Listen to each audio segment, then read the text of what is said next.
जो डाउट सबसे ज़्यादा बार मेरे से क्लास में पूछा गया है वो है डिफरेंस क्या है सर डेलीगेशन में और डिसेंट्रलाइजेशन में। बच्चों को फिर भी कन्फ्यूज़न रहती है, कई बार बताने के बाद भी बहुत सारे स्टूडेंट्स इसमें कन्फ्यूज रहते हैं। तो मैं आपको आज फिर एक बार क्लियर कर देता हूँ। डेलीगेशन में जब काम को डिवाइड किया जा रहा होता है तो एक मैनेजर है जो अकेले काम कर रहा था, अब उसको बहुत सारा बर्डन हो रहा है काम करने का, तो वो क्या कर रहा है, अपने काम को किसी दूसरे व्यक्ति को जो उसके अंडर में ही काम कर रहा है उसको असाइन कर रहा है। That is called delegation. आप अपना बर्डन दूसरे के ऊपर डाल रहे हो काम करने का, ये डेलीगेशन कहलाता है। और फिर उस व्यक्ति के ऊपर जिसके ऊपर आपने वो काम का बर्डन डाला, अगर उसको भी लग रहा है कि उसके ऊपर भी बर्डन ज़्यादा आ चुका है तो वो भी आगे क्या करेगा, अपने काम को फिर डेलीगेट कर देगा। अगर वो कर सकता है तो कर लेगा, नहीं तो वो भी अपना काम थोड़ा सा आगे डाल देगा।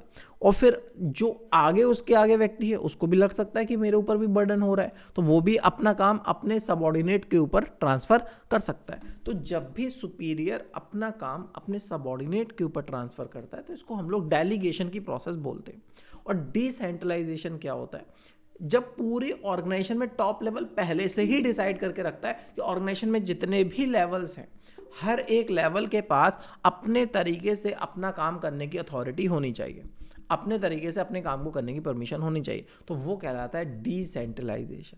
तो डेलीगेशन जो है वो कंपल्सरली हो जाता है, क्योंकि एक व्यक्ति सारे काम का बर्डन अपने ऊपर नहीं ले सकता। लेकिन डिसेंट्रलाइजेशन जो होता है वो ऑप्शनल होता है। डिसेंट्रलाइजेशन जो ऑप्शनल होता है, मैनेजर के ऊपर डिपेंड करता है कि मैनेजर क्या चाहता है, टॉप लेवल क्या चाहता है। अगर टॉप लेवल चाहता है कि हमारे ऑर्गेनाइजेशन में हर एक लेवल पर जितने भी एम्प्लॉयज़ काम कर रहे हैं, हर व्यक्ति के पास अपना काम अपने तरीके से करने की अथॉरिटी होनी चाहिए, तो वो उसको क्या करना पड़ेगा, फिर ये पॉलिसी बनानी पड़ेगी अपनी ऑर्गेनाइजेशन की कि हमारी ऑर्गेनाइजेशन जो है एक डिसेंट्रलाइज्ड ऑर्गेनाइजेशन है, और यहाँ पर जितने भी लेवल्स है वहाँ पर हर एक लेवल के पास अपना काम करने की अपने पास अथॉरिटी है और वो अपने तरीके से अपना काम कर सकते हैं। बल्कि डेलीगेशन में ऐसा कुछ प्री डिसाइडेड नहीं होता है। वहाँ पर जब ऑर्गेनाइजेशन चल रही होती है, जब किसी को फील होता है कि मेरे पास काम का बर्डन ज़्यादा हो गया, तो अपना काम किसी दूसरे व्यक्ति को डाल देता है, तो ये डेलीगेशन हो जाता है। Delegation is a limited scope because delegation only 2 parties are involve, it being confined to the manager and immediate subordinate.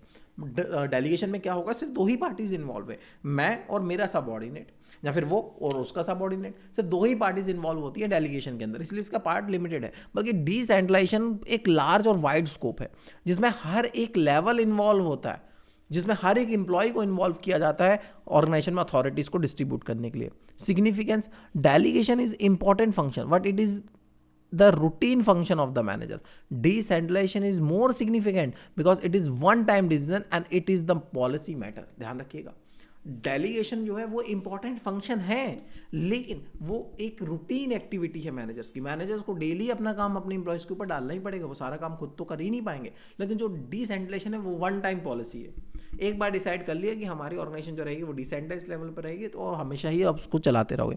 In the process of delegation the manager pass the authority and responsibility to the subordinate, and after that also there is a constant and continuous supervisor by the manager to check how subordinates are performing their activities. Delegation में अगर हम एक बार काम बांट देते हैं अपने employees को, तब भी हम उनको रेगुलरली सुपरवाइज करते रहते हैं, लगातार चेक करते रहते हैं कि वो काम कैसे कर रहे हैं। वो गलती होती है तो उनको टोक भी देते हैं। लेकिन डिसेंट्रलाइजेशन में ऐसा नहीं होता, वहाँ पे सिस्टमेटिकल तरीके से आप अपने ऑर्गेनाइजेशन में एम्प्लॉयज़ को अपनी अथॉरिटी दे रहे होते हो, पहले से ही दे दी होती है, और उनके पास ज़्यादा फ्रीडम होती है कि वो अपने तरीके से काम कर सकें। वहाँ पे मैनेजर बार बार नहीं आएगा पीछे से उंगली करने के लिए, हाँ भाई ऐसा कैसे किया, वैसा कैसे किया। ये इसका नैरो स्कोप है, ये तो मैंने बताई दिया, छोटा कॉन्सेप्ट है ये। डिसेंट्रलाइजेशन एक बहुत ही बड़ा कॉन्सेप्ट है, ये हर एक लेवल की हर एक मैनेजर की रिस्पॉन्सिबिलिटी होती है, और डिसेंट्रलाइजेशन जो रिस्पॉन्सिबिलिटी होती है वो टॉप लेवल की होती है। Delegation is compulsory act because no individual can perform all the task at his own. Decentralisation जो होती है वो ऑप्शनल पॉलिसी होती है। डेलीगेशन जो है वो कंपल्सरी है, डिसेंट्रलाइजेशन जो है वो ऑप्शनल है।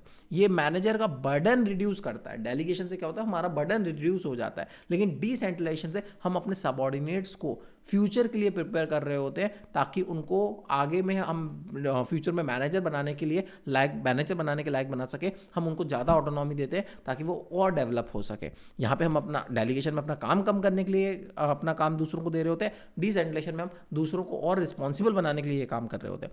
यहाँ पर authority is granted by immediate superior, यहाँ पर अथॉरिटी जो दी जाएगी सबऑर्डिनेट को वो उसके इमीडिएट सुपीरियर के द्वारा दी जाएगी, मतलब मैं ही अपने सबऑर्डिनेट को अथॉरिटी दूंगा, लेकिन यहाँ पर अथॉरिटी तो दी जाएगी वो टॉप लेवल के द्वारा दी जाएगी हर एक लेवल पर डिसेंट्रलाइजेशन के अंदर। तो अगर तुम दोनों के बीच में रिश्ता देखो तो decentralisation is the extension of delegation.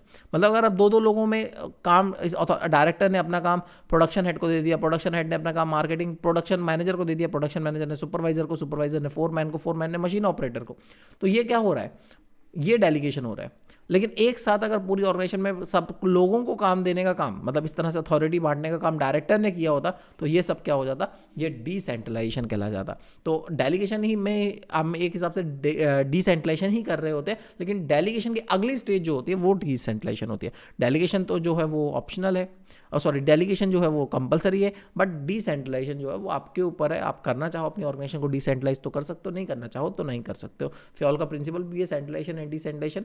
तो जितनी बड़ी ऑर्गेनाइजेशन होती है उतना ही ज़्यादा डिसेंट्रलाइजेशन आपको रखना पड़ता है। एक ऑर्गेनाइजेशन ना ही कंप्लीट सेंट्रलाइज रह सकती है, ना ही कंप्लीट डिसेंट्रलाइज रह सकती है, दोनों का कॉम्बिनेशन होता है हर एक ऑर्गेनाइजेशन के अंदर। अब डिसेंट्रलाइजेशन ज़्यादा रहेगा या सेंट्रलाइजेशन ज़्यादा रहेगा, वो डिपेंड करता है nature and size of the business, उसके ऊपर डिपेंड करता है बिजनेस का साइज कितना है, बिजनेस का नेचर कैसा है, उसके हिसाब से आपको डिसाइड करना पड़ता है कि डिसेंट्रलाइजेशन ज़्यादा रखना है या सेंट्रलाइजेशन ज़्यादा रखना है, वो आपके ऊपर ऑप्शनल। लेकिन डेलीगेट तो आपको अपना काम दूसरों के बीच में करना ही पड़ेगा।